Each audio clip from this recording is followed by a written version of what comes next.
My parents sold my 10-year-old daughter's antique cello, the one my grandmother gave her, with a notarized letter and everything, for $107,000. They spent every cent building a pool at my sister's house. When my 91-year-old grandmother found out, she didn't yell. She smiled and said, "That cello was in my trust." 3 days later, my parents opened a certified letter and went pale.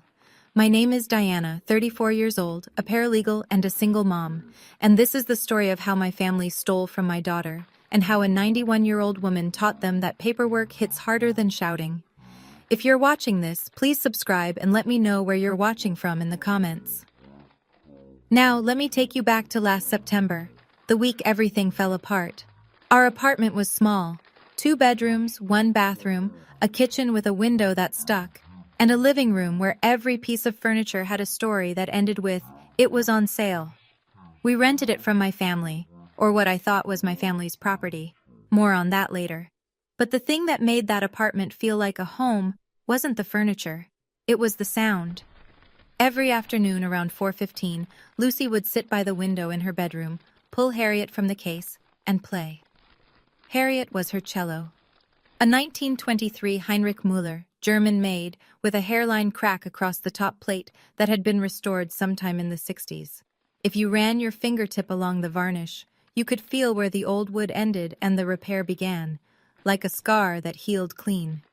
My great-grandmother Eleanor gave it to Lucy when she was 7, at her very first recital. Eleanor had played that cello at Carnegie Hall in 1958. She'd carried it across 2 marriages, 1 cross-country move, and 60-some years of life. And she put it in my daughter's hands like she was passing along a secret. "This cello is worth more than a car," Eleanor told me afterward, her voice dry and precise, the way former music professors talk. "But the real value is that it remembers every concert hall it's ever been in." Lucy named it Harriet, after a composer she'd read about in school. She'd whisper, "Good morning, Harriet," every time she opened the case, like she was waking up a friend. That's the thing my parents didn't understand. They saw $107,000 sitting in a bedroom. Lucy saw her best friend. Eleanor had signed a notarized gift letter when she gave Lucy the cello. I scanned it into my Google Drive that same week, and the original went into Eleanor's filing cabinet with her attorney. At the time, I thought that was just Eleanor being thorough. Turned out it was Eleanor being smart. Sunday dinners at my parents' house were a performance. My father Gerald sat at the head of the table like it was a throne. My mother Pamela served, smiled, refilled glasses, and made sure everyone saw her doing it. My younger sister Kristen would show up 20 minutes late with her twins, 2 7-year-old boys who ran through the house like small tornadoes, and no one said a word. Kristen's husband Brett would settle into the good chair, the one with the armrest, and talk about his quarter at the dealership like anyone cared. And then there was Lucy. My daughter sat at the far end in a folding chair they kept in the garage. The folding chair, for a 10-year-old. I'd asked twice for a real chair. Pamela said, "We only have 6 seats at the table, Diana. Don't be difficult." That September Sunday, 3 weeks before everything imploded, Kristen was complaining about summer. "The boys are going crazy cooped up. They need outdoor activities. Every house on our street has a pool. It's embarrassing." Pamela nodded like Kristen had just described a humanitarian crisis. "You're right, honey. The boys need space to play." Gerald grunted agreement. Lucy, sitting quietly in her folding chair, said, "Grandpa, my recital is next month. I'm playing the Elgar piece." "More cello?" Gerald didn't look up from his plate. "Why don't you try a sport, like your cousins?" Lucy went quiet.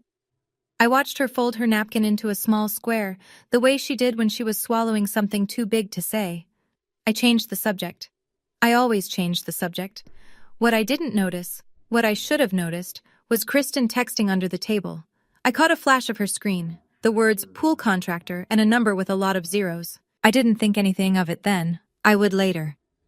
The second week of September, I had to fly to Seattle for work.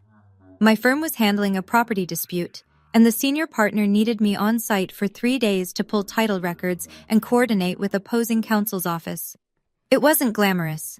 It was a courtyard Marriott and a rented Nissan and a lot of fluorescent-lit conference rooms. But it was my job, and I was good at it, and I needed the hours. Lucy had music camp the same week, a 5-day intensive at a middle school across town. They provided practice instruments so the cello would stay home. I tucked Harriet into Lucy's bedroom, closed the case, and locked her door. Not because I was worried, just habit. You protect the things that matter without thinking about it. The morning I left, my mother called. "Let me hold on to the spare key while you're gone, just in case there's an emergency." I handed it over.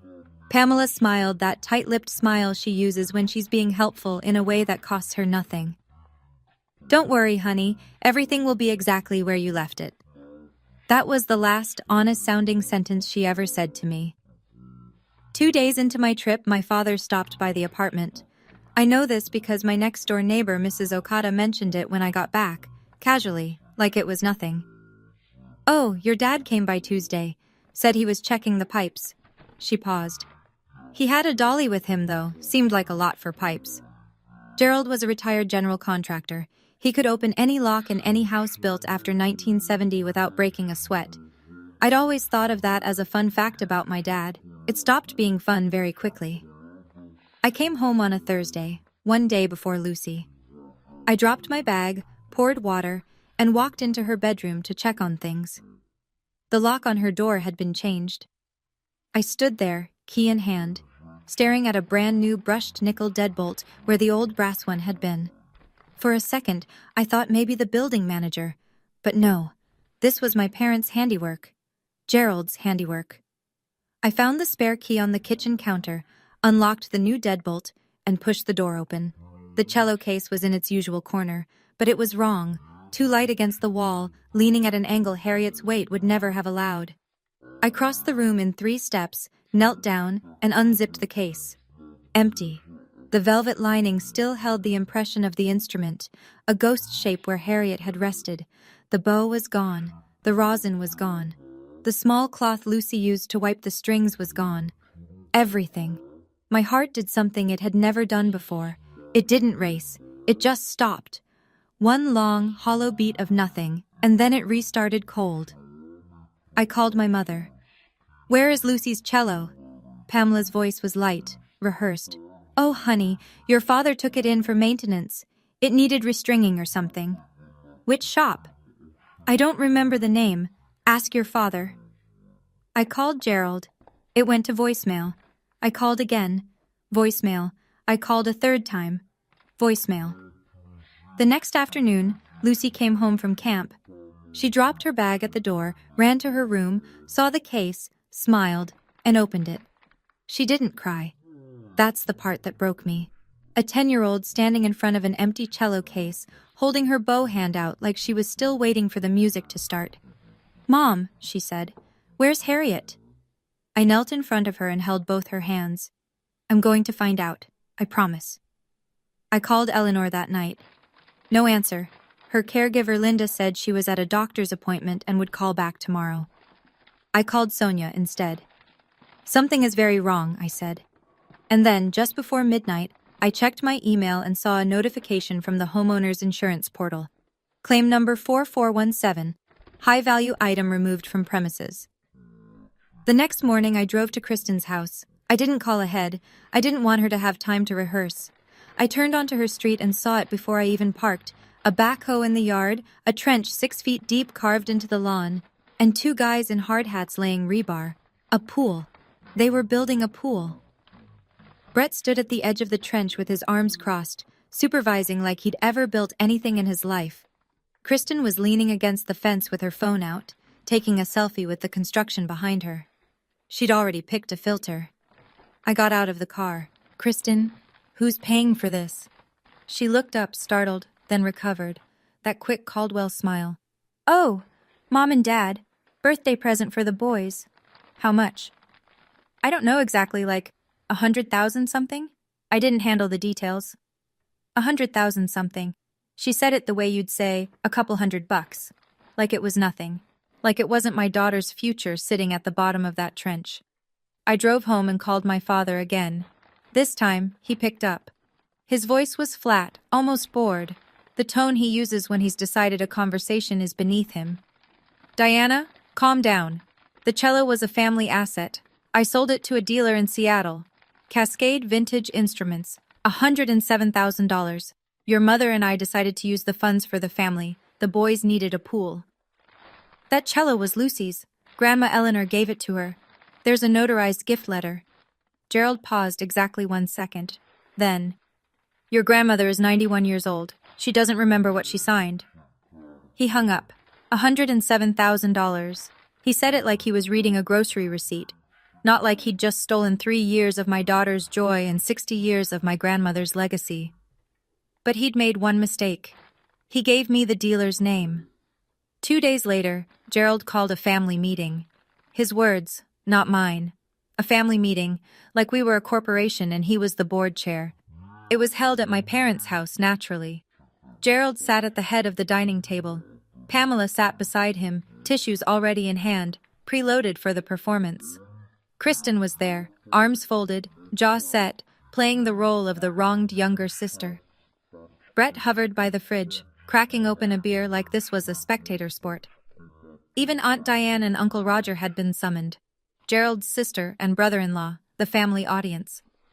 I came alone. Sonia was watching Lucy. Gerald opened with his closing statement. Diana is blowing this out of proportion. The cello was a family item, stored in a family property. We made a practical decision to use it for something that benefits all the grandchildren. Pamela dabbed her eyes. I just want fairness for everyone.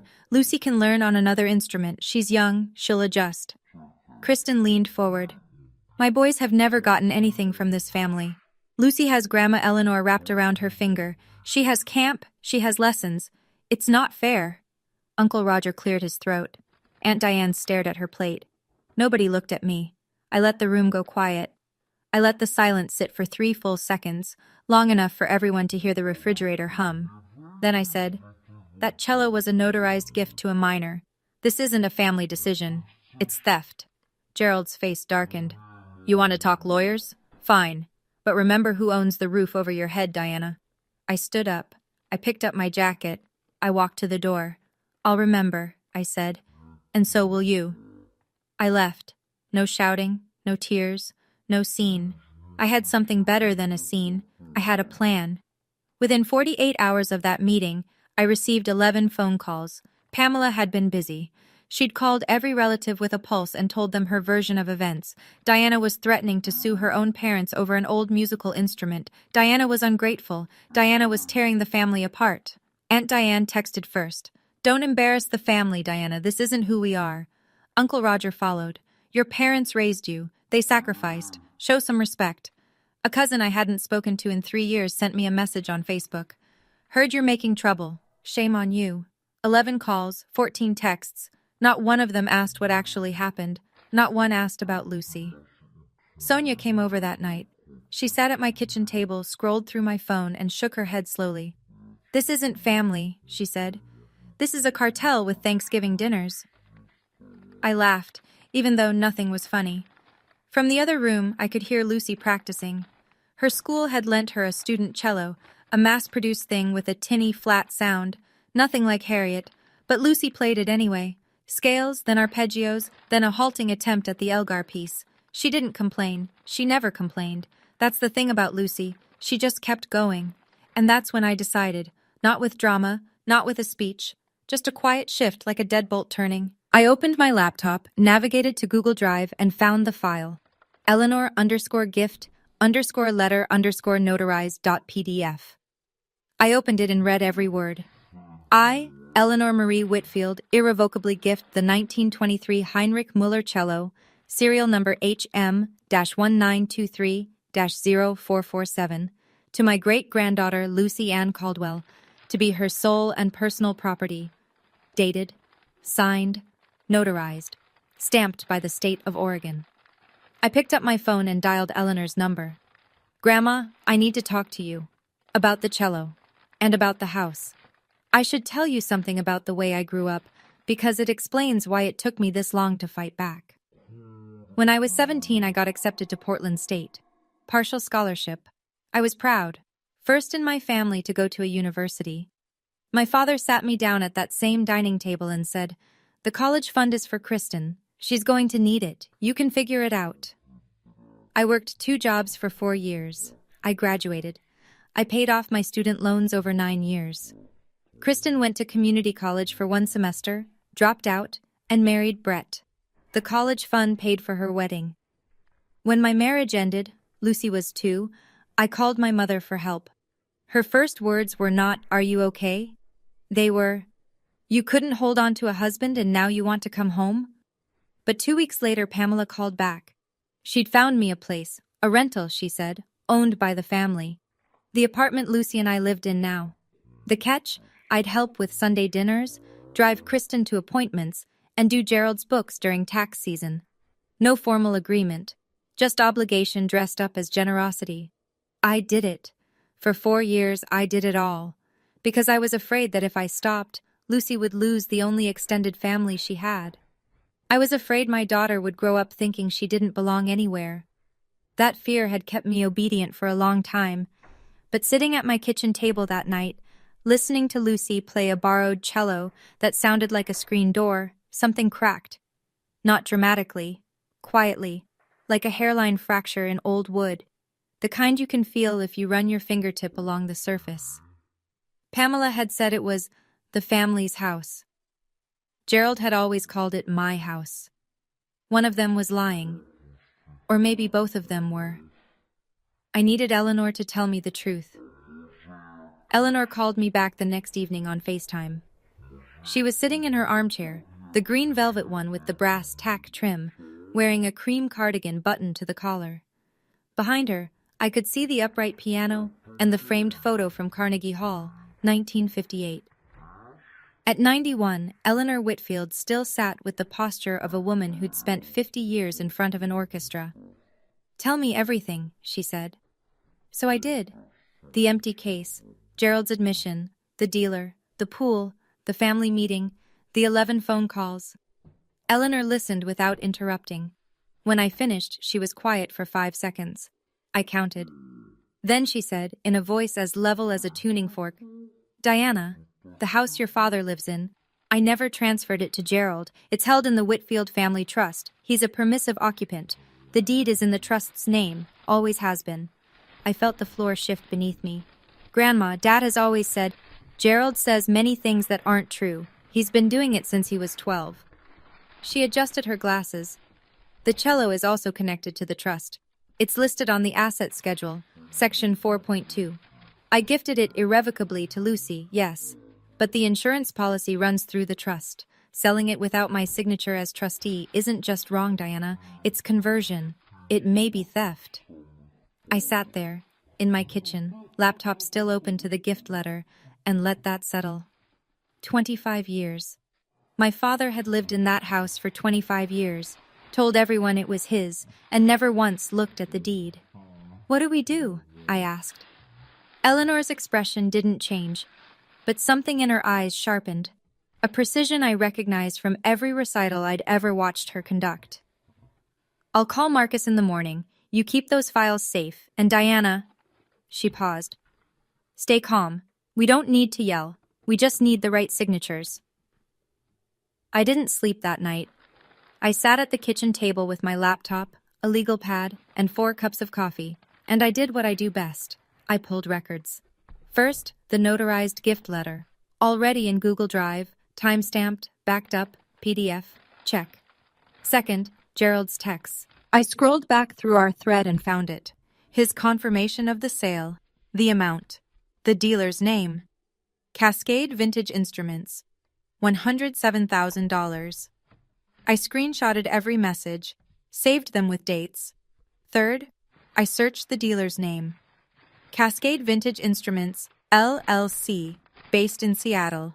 Their website had a current inventory page, and there she was.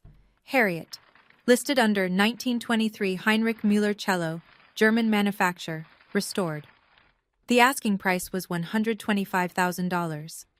Gerald had sold her for $18,000 less than what she was already listed for. He hadn't even negotiated. He'd just wanted the money fast. I screenshotted the listing with a timestamp.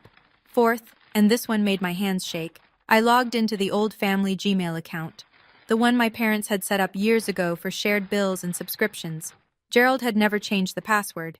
In the sent folder, I found the wire transfer confirmation from their bank. $107,000, received from Cascade Vintage Instruments LLC, deposited into the personal checking account of Gerald R. Caldwell. Not a family account, not a trust account, Gerald's checking account. He'd pocketed every cent and then distributed it however he saw fit. I saved it, backed it up, printed a hard copy. By 2 in the morning, I had a folder on my desktop labeled Receipts. 14 files, every one of them a nail. I closed my laptop and sat in the dark kitchen, listening to the hum of the refrigerator and the occasional car passing on the wet street outside. The money had gone into Gerald's account, but where had it gone from there? Did Kristen get it directly, or did Gerald pay the contractor himself? I'd find out. But first, I had one more place to look. The family Gmail was a gift that kept giving. I'd been looking for bank records, but what I found was worse, or better, depending on your perspective. In the inbox, buried under a chain of Costco coupons and dentist reminders, was an email thread between my mother and my sister. Kristen had started it. The date was September 3rd, 2 full days before I'd left for Seattle. Mom, the cello guy said he can do $107,000. That's enough for the pool and the patio. Tell Dad to do it before Diana gets back. Pamela replied 4 hours later, I'll handle Diana. She'll get over it. I read it 3 times. Then I read it a 4th time, slowly, word by word, because I needed to be sure I wasn't imagining things. Kristen had contacted the dealer. Not Gerald. Kristen. She'd gotten the quote, done the math, and told my mother to make it happen, specifically before I came home. My father was the one who walked into my daughter's room with a dolly and carried out a 90-year-old instrument. But my sister was the one who'd picked the target and set the timeline. Pamela was the cover, Gerald was the muscle, Kristen was the architect. I screenshotted the thread, every email, every timestamp. I saved them into the receipts folder, right between the wire transfer and the dealer listing. 15 files now. I called Sonia at 6 in the morning. She picked up on the second ring because she's a nurse and nurses don't really sleep. I have everything, I said. Emails, texts, transfer records, the dealer listing, all of it. Good. What now? Eleanor's calling Marcus Webb this morning, her trust attorney. Sonia paused. Diana, you've never done this before, stood up like this. I know. I looked down the hallway toward Lucy's door, but nobody's ever come for my kid before. Marcus Webb's office was on the 4th floor of a sandstone building in downtown Portland, the kind of building that smells like old paper and leather and quiet authority. I'd been in law offices before. I worked in one, but this was different. This was Eleanor's territory. Eleanor arrived in a black town car. She wore a gray wool coat, pearl earrings, and carried a folder 2 inches thick. She walked through the lobby without pausing, and the receptionist said, "Good morning, Mrs. Whitfield," the way people greet someone they've known for decades. Marcus Webb was mid-50s, silver-haired, thin-framed glasses, the kind of man who looks like he's never raised his voice in his life and never needed to. He shook my hand, offered coffee, and spread the documents across his desk like a dealer laying out cards. He reviewed everything, my receipts, Eleanor's trust documents, the gift letter, the deed. Then he leaned back and laid it out in 3 clean steps. 1. The cello was an irrevocable gift to Lucy, but it's still listed on the trust's insurance schedule. Gerald selling it without Eleanor's authorization as trustee constitutes unauthorized disposal and conversion of a minor's gifted property. We file a police report. 2. We send a demand letter via certified mail. Gerald has 14 days to return the full $107,000 to the trust. If he doesn't, we file a civil suit. 3. The house. He looked at Eleanor. As trustee, you have the right to revoke permissive occupancy. Under Oregon law, Gerald is not a tenant. He's a gratuitous occupant. 30-day written notice, and he's required to vacate. Eleanor nodded once. She picked up the pen Marcus offered and signed every document he placed in front of her. Her hand trembled slightly. She was 91, but her signature was straight and sure. Marcus looked at me. Mrs. Whitfield, you have standing, documentation, and a very clean case. They have a pool they can't afford and a house they don't own. The Multnomah County Sheriff's Office smelled like floor wax and burnt coffee. I sat in a plastic chair under fluorescent lights and waited 19 minutes for a deputy to call my name. I'd brought everything: the notarized gift letter, screenshots of Gerald's texts, the wire transfer confirmation, the trust asset schedule, and the email chain between Kristen and Pamela. All printed, organized in a manila folder with labeled tabs. Paralegal habits die hard. The deputy, a calm-faced man in his 40s named Herrera, listened without interrupting. He took notes on a form. He asked questions I'd already anticipated. When was the instrument removed? Who had access? Is there documentation of ownership? I answered each one. I handed over each printout. He looked at the wire transfer confirmation for a long time. Ma'am, with the value exceeding $1,000, this falls under ORS 164.055, theft in the first degree. We'll also note conversion of property belonging to a minor. You'll receive a case number today. He handed me a card with the case number written on the back. I thanked him. He didn't blink when I told him the suspects were my parents. He'd probably heard it before. That thought made me sadder than the report itself. I sat in my car afterward in the parking lot, engine off, hands on the steering wheel. Rain was starting. That thin Portland drizzle that doesn't seem like much until you realize you're soaked. Sonia called. You okay? I just filed a police report against my parents. Silence. Then, how do you feel? I watched the rain bead on the windshield. Lucy asks about Harriet every single day. She doesn't cry about it, she just asks. Like if she keeps asking, the answer will change. I turned the key. I'm fine. Okay, I need to pause here for just a moment. Before we go on, if you've ever had someone in your family take something that belonged to your child, something that mattered, I want to hear your story. Drop it in the comments. And if you haven't hit subscribe yet, now's a good time, because what happened next? My parents had absolutely no idea what was coming. Let's keep going. Gerald found out about the police report faster than I expected. Pamela had a friend who worked at the county dispatch center. I don't know what exactly was said or how the information traveled, but by 8 o'clock that evening, my father was standing on my front porch, knocking hard enough to rattle the screen door. I opened the door but kept the chain on. Lucy was in her room with the door closed, headphones in, practicing fingerings on her borrowed cello. Gerald's face was a color I'd never seen on him, somewhere between brick red and ash gray, like his blood couldn't decide whether to boil or drain. You called the police. Not a question, a sentence. I filed a report. There's a difference. On your own parents, Diana. Your own parents. His voice was low, controlled, the way it always got right before the volume came. Let me tell you something. You live in this house because I allow it. I will change every lock on this building by tomorrow morning. You and Lucy can find somewhere else to sleep. I looked at him through the gap in the chain. He stood on my porch like he owned it, like he'd always owned it, like the ground beneath his feet was a gift he'd given himself and could take back whenever he wanted. This house isn't yours, Dad. His eyes narrowed. Excuse me? You heard me. I've lived here 25 years, and you've never once looked at the deed. He opened his mouth, closed it. His jaw worked silently, like a man chewing something that wouldn't break down. You're done, Diana. You hear me? Done. I closed the door, locked it, slid the chain into place.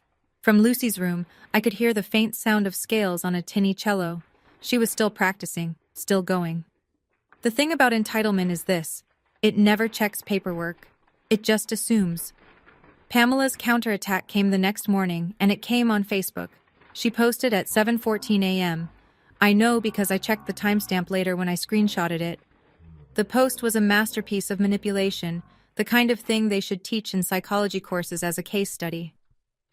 Heartbroken today. My oldest daughter is trying to sue her own parents over a piece of furniture. We gave everything to raise our girls, and this is how we're repaid. Please keep our family in your prayers. Underneath, she'd attached a photo of me at age 6, in a yellow sundress, holding an Easter basket. Little Diana, sweet and obedient, the kind of child who would never cause problems. The comments came fast. 312 friends, and apparently all of them had opinions. So sorry, Pam. Some children just don't appreciate what they have. Praying for you and Gerald. Stay strong. This is what happens when kids think they know better than their parents. A few people tagged me. I didn't respond. I didn't correct. I didn't post my side of the story. I did screenshot the entire post, every comment, every reaction, every timestamp. And I saved it to the receipts folder, 16 files now. A piece of furniture. That's what Pamela called a 1923 cello that had played at Carnegie Hall. A piece of furniture. That told me everything I needed to know about what my mother valued and what she didn't. Sonia called after seeing the post. She's building a narrative. You know that, right? Public sympathy, private pressure. This is textbook. I know. So what do you do? I looked at my laptop screen, where Marcus Webb's email sat in my inbox with 2 attachments, a demand letter and a 30-day notice to vacate. I let the paper do the talking. When? Certified mail goes out tomorrow. The next morning, Marcus Webb walked into the downtown Portland post office and sent 2 envelopes via USPS certified mail, return receipt requested. Envelope 1, addressed to Gerald R. Caldwell and Pamela S. Caldwell, a formal demand letter from the Whitfield Family Trust, requiring full restitution of $107,000 within 14 calendar days. The letter detailed the unauthorized sale, cited the notarized gift, referenced the trust's asset schedule, and stated plainly that failure to comply would result in a civil action for conversion and unjust enrichment. Envelope 2, same address, a 30-day notice to vacate. Eleanor Whitfield, as trustee and property owner, was revoking permissive occupancy of the residence at the address my parents had called home for 25 years. The notice cited Oregon revised statutes, referenced the trust deed, and gave them exactly 30 days from the date of receipt to remove themselves and their belongings from the property. A third copy was sent to Kristen Caldwell Moore at her own address. Formal notice that the trust was pursuing restitution for funds derived from the unauthorized sale, and that any party who received or benefited from those funds may be subject to legal action. Marcus texted me the tracking numbers that afternoon. I saved them. That evening, I sat on the couch and opened the USPS tracking app. The 2 envelopes to my parents were already in transit, moving through the Portland sorting facility like small, quiet bombs. Eleanor called me before bed. Her voice was calm, the way it always was. "It's done," she said. "Now we wait." "Grandma, do you have any regrets?" She was quiet for a moment. "I regret trusting Gerald as long as I did. I don't regret this." I refreshed the tracking app one more time before I turned off the light. In transit to destination. The next day, the status changed. Delivered. Signed by G. Caldwell. Sonia lived 3 blocks from my parents' house. She wasn't spying. She'd lived in that neighborhood since before my parents moved in. But she did happen to be driving past at 3:17 that afternoon, and she saw what she saw. Gerald was standing at the mailbox. He'd pulled out a white envelope, the kind with the green certified mail sticker, and he was reading it right there in the front yard. Sonia said his face went through 3 colors in 10 seconds. Normal, red, then a shade of pale she'd only ever seen in the ER. Pamela came out the front door. She must have heard something or sensed it, because she was already moving fast. Gerald handed her the letter without a word. Pamela read it standing on the lawn, and her hands started shaking so hard that the pages fluttered in the afternoon air. 20 minutes later, my phone rang. Gerald's name on the screen. His voice was different. Not commanding. Not bored. Not dismissive. Scared. "Diana, what did your grandmother do? This letter, it says we have to leave the house. This is our house. I've been here 25 years. The deed says Whitfield Family Trust, Dad. It's always been Grandma's house. You just never checked." She's confused. She doesn't know what she's... She knows exactly what she's doing. She signed every document herself. "I'll fight this. I'll get a lawyer." "You should. His number is on the letter. Marcus Webb. He's been Grandma's attorney for 20 years. I'm sure he'd appreciate hearing from you." Gerald made a sound I'd never heard him make. Something between a cough and a groan, the sound of a man whose floor has just become a trapdoor. "You'll regret this, Diana." "Maybe, but Lucy won't." I hung up. I set my phone face down on the table. and I sat very still for a long time, listening to the quiet. For 25 years, my father told everyone it was his house. He never once looked at the deed. That's the thing about entitlement, it doesn't check paperwork. Gerald hired an attorney the next day, a real estate lawyer from a firm in Lake Oswego, $300 an hour type, paid with a $3,000 retainer that Gerald pulled from what was left of the cello money. The attorney did what any competent attorney would do. He pulled the deed from Multnomah County records, reviewed the trust documents that Marcus Webb provided upon request, and sat Gerald down in a conference room to deliver the news. The house belonged to the Whitfield Family Trust. It had never been transferred to Gerald. There was no purchase agreement, no quitclaim deed, no record of any transaction. Gerald had been living there by the grace of his grandmother, and grace, as it turned out, had an expiration date. Gerald tried adverse possession. His attorney explained that adverse possession requires hostile, open, and continuous use for 10 years, and Gerald's occupancy was permissive, not hostile. You can't claim you own something when the owner invited you in. Gerald tried laches, arguing Eleanor waited too long to act. His attorney pointed out that Eleanor had acted within weeks of learning about the sale. No delay, no laches. Gerald's attorney gave him one piece of advice. Negotiate. You don't have standing to contest the eviction. Focus on the restitution. See if Mrs. Whitfield will accept a payment plan. Gerald reportedly stood up from the conference table, said something I won't repeat, and left the office without shaking hands. That was $3,000 in retainer fees gone. Plus, the contractor for the pool had invoiced the next phase, $38,000 due upon completion. The pool that was already 60% built. The pool that my daughter's cello had paid for. The money was running out. The clock was ticking. And Gerald still hadn't paid back a single cent. Pamela made her move on a Tuesday. She showed up at Eleanor's house with a bouquet of sunflowers and a tin of Danish butter cookies, the same brand she brought every Christmas. Like clockwork, and insincerity had the same rhythm. Eleanor's home aide, Linda, answered the door and later told me every detail. Pamela sat in the living room on the edge of Eleanor's settee, clutching the sunflowers like a shield. Eleanor sat across from her in the green velvet armchair and let Pamela talk first. Grandma Eleanor, the family is falling apart. Diana has gone too far. She's filed police reports. She's bringing lawyers. This is destroying us. If you could just call it off, everything would go back to normal. Please, for the family. Eleanor let the silence hang. She poured Pamela a cup of tea from the pot Linda had prepared. She set the cup on a saucer, placed it in front of Pamela, and folded her hands. Pamela, I let my grandson live in my house for 25 years without charging a cent. I gave my great-granddaughter a cello that I played since I was 19 years old. And you and Gerald sold it to build a swimming pool. It wasn't like that. It was exactly like that. I've read the emails. She paused. I also know that you're sitting in my house, drinking my tea, and asking me to forgive the theft of a 10-year-old child's most treasured possession so that your family can be comfortable again. Pamela's mouth opened. Nothing came out.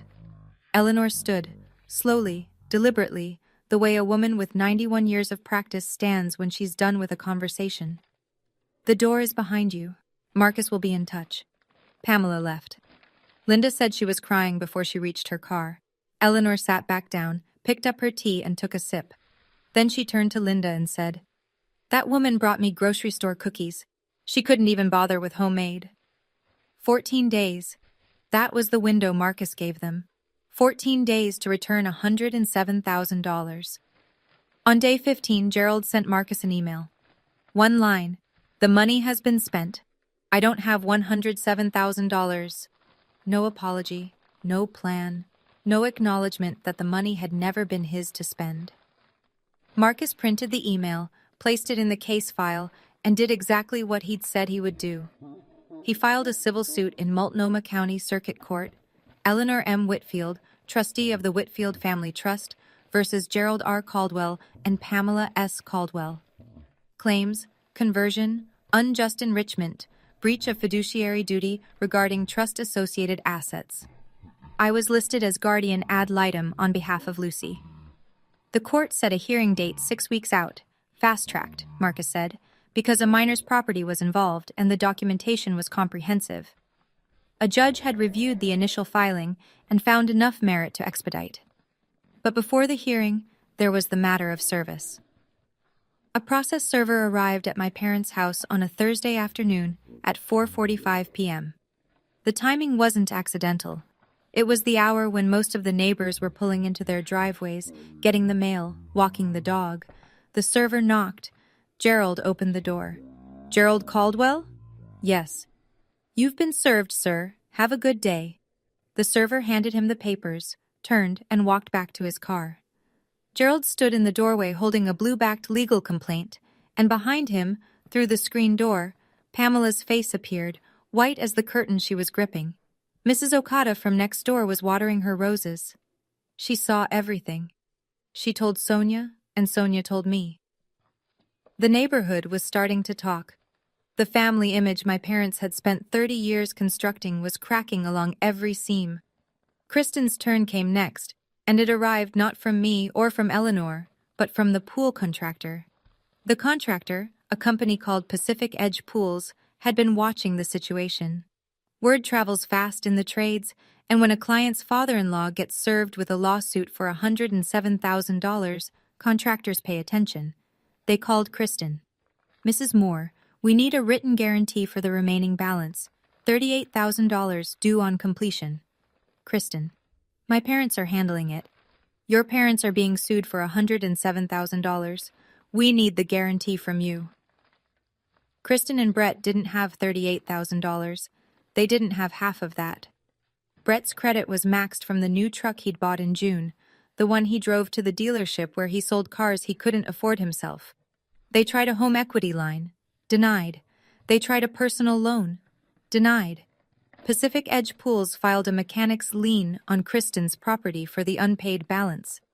Kristen called me, and for the first time in this entire ordeal, she was sobbing. "Are you happy now? The family is destroyed because of you. My house has a lien on it. Brett is talking about leaving. Are you satisfied?" I let her finish. I waited until the only sound was her breathing. "Kristen, you sent Mom an email on September 3rd telling her to sell Lucy's cello before I got home. You picked the target. You set the timeline. You calculated that $107,000 would cover the pool and the patio." Dead silence. "Everything that is happening to you right now started with that email, not with me." She hung up. I felt nothing. Not satisfaction, not guilt, just the flat, clear sense of a ledger being balanced. 1 week later, Brett Moore filed for legal separation. He wanted no part of the debt. "All right, we're getting to the part everyone's been waiting for. But before we do, if this story is hitting close to home, you're not alone. Hit that like button so more people can find this, and share it with someone who needs to hear it today. Stick around, because the courtroom scene is next. My father's face was something I will never forget. Here we go. Multnomah County Courthouse. 3rd floor. Courtroom 3B. It smelled like old wood and recycled air, and the overhead lights gave everything a faintly yellow cast, like a photograph that's been sitting in a drawer too long. I sat on the left side of the gallery, next to Marcus Webb. Eleanor sat beside me, back straight, hands folded over her gray wool coat. She looked like she'd been sitting in courtrooms since before the building was built. Sonia was 2 rows behind us, there because I'd asked her to be, and because she'd said, "You're not doing this without backup." Gerald and Pamela entered from the right. Gerald wore a blazer that didn't quite fit anymore, something he'd pulled from the back of a closet. Pamela clutched a tissue. Their attorney, a younger man I didn't recognize, carried a thin folder. Thin because there wasn't much to put in it. Kristen wasn't there. She wasn't a named defendant, or maybe she just couldn't face it. Gerald's attorney made his arguments. Adverse possession, denied. The court noted permissive occupancy. Laches, denied. Eleanor acted within weeks. Then he tried family gift, claiming the cello was communal family property, not Lucy's. Marcus stood. He presented the notarized gift letter. The trust asset schedule, section 4.2. The wire transfer confirmation. The email chain between Kristen and Pamela, timestamped, authenticated. The police report. And finally, Pamela's Facebook post, calling a 1923 Carnegie Hall cello a piece of furniture. He laid each document on the table like he was dealing a hand no one could beat. The judge, a woman in her 60s with reading glasses on a chain, turned to Gerald. "Mr. Caldwell, did you have authorization from the trustee to sell this instrument?" Gerald straightened in his chair. "It was in my house." "That's not what I asked." The courtroom went silent. Gerald opened his mouth, then closed it.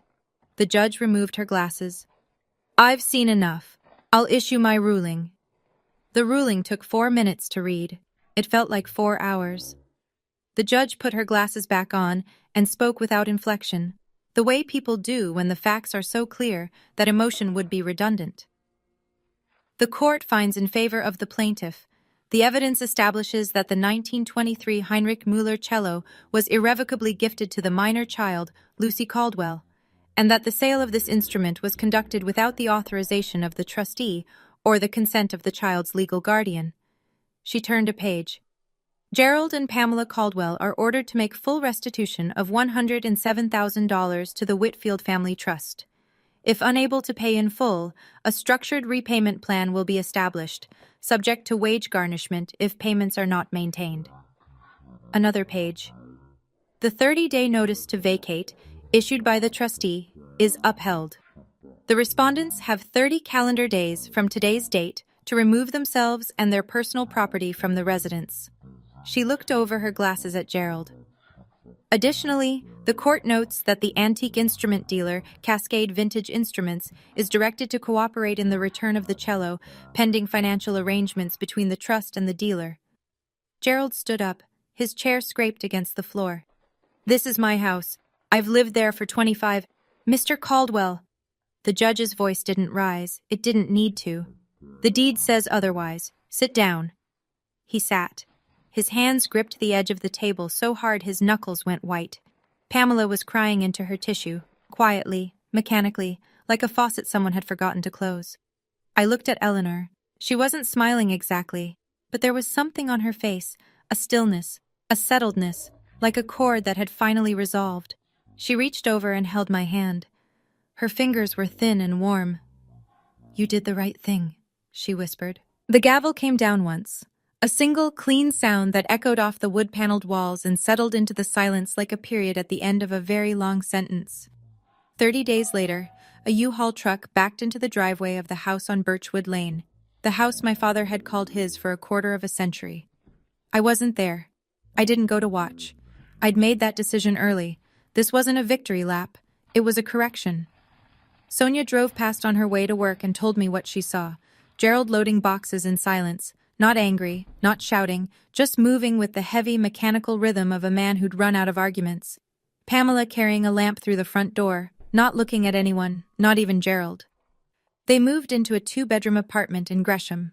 Pamela's sister had helped them find it. Rent was $1,400 a month, more than Gerald had paid in total over 25 years of living rent-free in Eleanor's house. 2 weeks after the move, Marcus sent the family, Aunt Diane, Uncle Roger, the cousins, a 1-page summary of the case at Eleanor's request. Not to humiliate, to correct the record. The summary was factual. The trust deed, the unauthorized sale, the restitution order, the eviction, no editorial, no opinion, just paper. The phone calls stopped. All of them. Aunt Diane never texted me again. Uncle Roger went silent. The cousin who'd messaged me, "Shame on you," deleted her Facebook comment. I know because the notification arrived at 2 a.m., the hour when guilt tends to find people. The first restitution payment hit the trust account 3 weeks after the ruling, $2,500 from Gerald Caldwell. It was automatic, set up through the court. Total remaining balance, $104,500. At $2,500 a month, it would take roughly 43 months to repay in full. Gerald would be 65 by the time he finished paying for a pool he built with his granddaughter's stolen inheritance. I tried not to think about that as anything other than math. It was a Wednesday in late October when Marcus called and said, "It's done. You can come pick her up." The cello.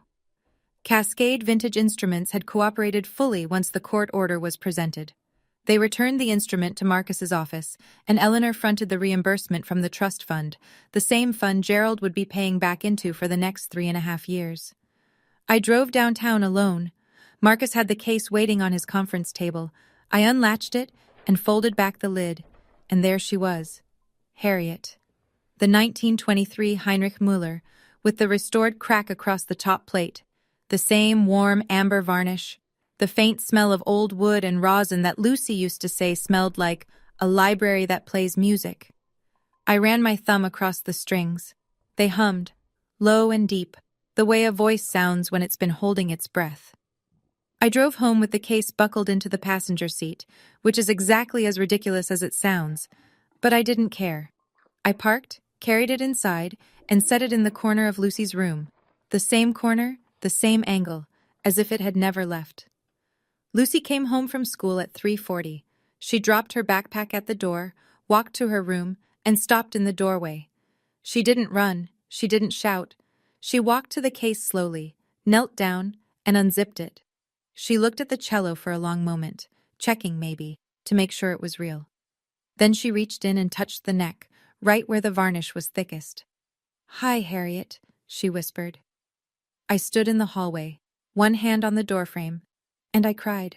Not loudly, not dramatically, just quietly, the way you cry when something that was taken has been returned and you realize how tightly you'd been holding yourself together. My daughter didn't ask where Harriet had been, she just started tuning. That evening, after Lucy was asleep, I sat at the kitchen table and drafted an email. I sent it to 3 addresses: Gerald, Pamela, and Kristen. It was short. I'd spent years over-explaining myself to people who never listened. This time, I let the words be small and final. Effective immediately, I am establishing no contact boundaries. All communication regarding the restitution will go through Marcus Webb's office. Do not contact me or Lucy directly. I wish you well, but I need to protect my daughter and myself. Gerald replied within the hour. One sentence. "You'll regret this." I didn't respond. Pamela sent 6 emails over the next 3 days. Long, winding messages full of scripture quotes, childhood memories, and sentences that started with, "After everything we've done for you." I didn't open a single one.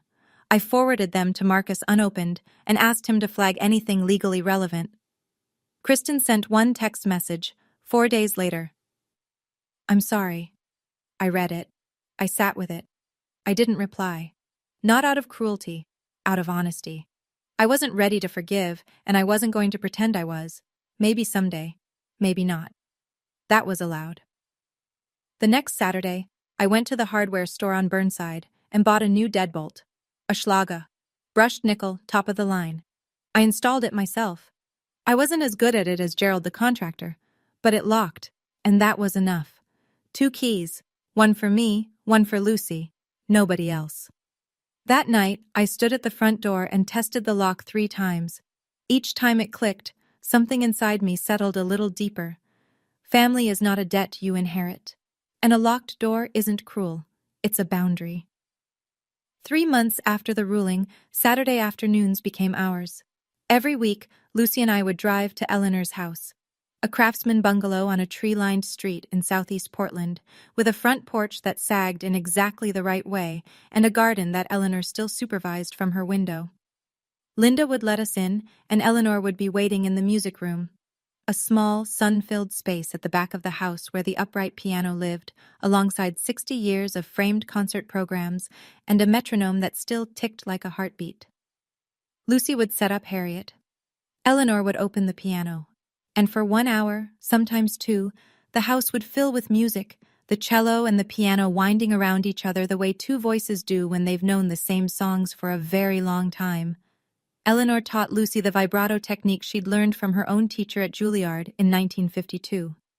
"It comes from the arm," she'd say, placing her thin hand on Lucy's wrist. "Not the finger. The finger follows. The arm decides." Lucy listened with the focus of a child who understood she was receiving something that couldn't be bought or sold. One Saturday, Eleanor said to her, "You keep this cello, Lucy, but more important, you keep the music. Nobody can take that. Not ever." Lucy nodded, her bow resting on the strings, and said, "I know, Grandma Eleanor." I sat in the armchair in the corner, the same green velvet chair where Eleanor had sat when she'd dismissed Pamela, and I drank tea and listened. Sometimes I'd close my eyes and let the music fill the room like warm water. For the first time in years, I didn't feel like I was holding anything up. No obligation, no performance, no folding chairs, just music and tea and the kind of quiet that comes after you finally stop tolerating the noise. In November, I started therapy. It was the first time I'd ever sat across from a professional and talked about my family without making excuses for them. Her name was Dr. Langford, and in our second session, she said something I carry with me still. "Diana, setting a boundary isn't a betrayal. It's the first honest thing you've done in a family that rewarded dishonesty." I sat with that for a long time. Here's where things stood 5 months after the court ruling. Gerald had paid $12,500 into the trust, 5 monthly payments of $2,500. He had $94,500 left. He and Pamela were living in the Gresham apartment, and from what little I heard through Sonia, they kept to themselves. Gerald had taken a part-time consulting job with a small construction firm. Pamela volunteered at a church thrift shop. They were quiet. Whether that was peace or just exhaustion, I couldn't say. Kristen's house sold in January. The mechanic's lien, plus Brett's attorney fees from the separation, ate through most of the equity. The pool in the backyard was 60% finished, a concrete shell with no tile, no water, no purpose. The listing photos showed it covered with a blue tarp, like a wound someone had bandaged and walked away from. Kristen moved into a rental with the twins. Brett moved to Bend. Eleanor's house, the one on Birchwood Lane, sat empty for a month after Gerald left. Then Eleanor offered it to me and Lucy. $1 a month. "It's still in the trust," she said. "But it should have someone playing music in it." Lucy was accepted into the Portland Youth Symphony in October. She was the youngest cellist in the ensemble. Her audition piece was the Elgar Cello Concerto, the same piece Eleanor had played at Carnegie Hall in 1958. I looked at our life, the therapy, the house, the orchestra, the quiet Saturday afternoons, and I thought, I didn't lose my family. I lost the version of family that was never really mine. What I kept was better. December. Portland Youth Symphony Winter Recital. Arlene Schnitzer, Concert Hall. The lobby smelled like wet wool and perfume, and the particular electricity of a room full of parents trying to find their seats. I was in row 5, center section. Eleanor sat to my left, wearing her gray wool coat and the pearl earrings she'd had since the 60s. Her posture was immaculate. Sonia was on my right, already recording on her phone even though the lights hadn't dimmed yet. The hall went dark. The stage lights came up, warm amber, the same color as Harriet's varnish. Lucy walked out from the wings. She was wearing a black dress we'd picked out together at a consignment shop on Hawthorne. Her hair was pulled back. She held the cello by the neck, carefully, the way you carry something that's both fragile and unbreakable. And she sat down, adjusted the end pin, and placed the bow across the strings. She didn't look nervous. She looked ready. The conductor raised his baton. The orchestra breathed in, and Lucy began to play. The Elgar Cello Concerto, first movement. The same piece Eleanor had played at Carnegie Hall in 1958 on the same instrument, 66 years apart. The sound filled the hall, deep and warm and aching, the way a cello always sounds when it's telling you something that words can't reach. I closed my eyes. I let it wash over me. Every fight, every document, every phone call, every locked door, and I let it all go quiet. Eleanor reached over and took my hand. She squeezed once. She didn't say anything. She didn't need to. The music ended. The hall erupted. 800 people applauding. But the sound I'll remember most is the one just before. The last note, hanging in the air like a held breath, before Lucy lowered her bow and smiled. Not a performer's smile. A kid's smile. The smile of a 10-year-old who knows she's safe. I sat there, finally still. Not because the fight was over, but because the right people were in the right seats. Thank you so much for staying until the very end.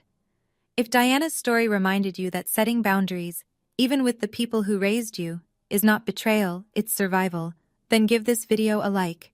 Subscribe if you haven't, and check the description below for another story about a mom who discovered her family had been hiding a house from her for 15 years. I'll see you in the next one.